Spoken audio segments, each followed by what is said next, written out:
नमस्ते। एक बहुत बड़ी खबर है दीपिका पादुकोण से जुड़ी हुई, क्योंकि दीपिका पादुकोण एनसीबी के सामने पेश हुई हैं और एनसीबी के सामने दीपिका पादुकोण ने करिश्मा से ड्रग चैट की बात कबूल ली है। अब इस कबूलनामे पर दीपिका पादुकोण पूरी तरह फंस गई हैं, लेकिन उन्होंने एक बचने का रास्ता ढूंढने की कोशिश की, ये कहते हुए कि वो ड्रग नहीं लेती। इस चैट के अलावा दीपिका पादुकोण ने एनसीबी के हर सवाल का, किसी भी सवाल का ऐसा कोई जवाब नहीं दिया जिससे एनसीबी संतुष्ट हो सके। आपको बता दें कि एनसीबी उनसे कई सवाल पूछती रही, लेकिन दीपिका पादुकोण ने उसका कोई भी क्लियर और स्पष्ट जवाब नहीं दिया है, सिवाय इसके कि करिश्मा के साथ उन्होंने ड्रग चैट की थी। एनसीबी ने अब कौन कौन से सवाल पूछे? उस व्हाट्सएप ग्रुप के बारे में पूछा जिसकी वो एडमिन थे। एनसीबी ने पूछा कि दीपिका पादुकोण को ड्रग की आदत कब से लगी थी। एनसीबी ने यह पूछा कि दीपिका पादुकोण ड्रग लेती थी या नहीं लेती थी, अगर लेती थी तो उसकी आदत कब से लगी थी।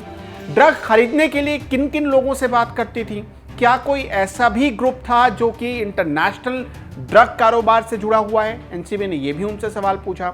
रिया चक्रवर्ती के मामले में भी उनसे सवाल पूछे गए हैं कि क्या रिया चक्रवर्ती तक जो ड्रग पहुंचाने वाले लोग थे वो भी उनसे जुड़े हुए थे।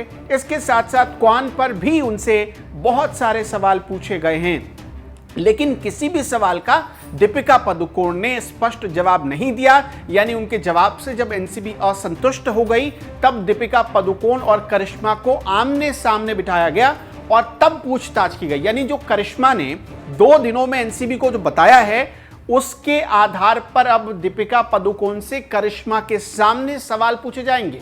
और सवाल सिर्फ पूछे नहीं जाएंगे, बल्कि एक क्रॉस एग्जामिनेशन होगा, क्रॉस वेरिफिकेशन होगा कि जो करिश्मा बता रही हैं और जो दीपिका बता रही हैं उनमें कितना तालमेल है, उनमें कितना उनके जवाब एक से हैं, हूबहू हैं, ये जानने की कोशिश करेगी एनसीबी। और अगर जवाब मेल नहीं खाते हैं तो समझिए कि यहां से दीपिका पादुकोण के जेल जाने का रास्ता साफ हो सकता है। तो अभी मुश्किलें कम नहीं हुई हैं। फिलहाल उन्हें थोड़ा सा ब्रेक दिया गया था, लेकिन उसके बाद आमने सामने की पूछताछ हुई है करिश्मा के साथ, और हो सकता है कि एनसीबी उनसे कल भी पूछताछ जारी रखे। 3 दिनों तक लगातार पूछताछ जारी रह सकती है दीपिका पादुकोण के साथ, यह भी जानकारी सामने आ रही है। तो एनसीबी से पूछताछ में जो बड़ी बातें दीपिका ने बताई है वो ये कि हाँ, ड्रग चैट उन्होंने की थी करिश्मा के साथ, लेकिन इसके अलावा किसी भी सवाल का उन्होंने ऐसा जवाब नहीं दिया जिससे एनसीबी संतुष्ट हो सके।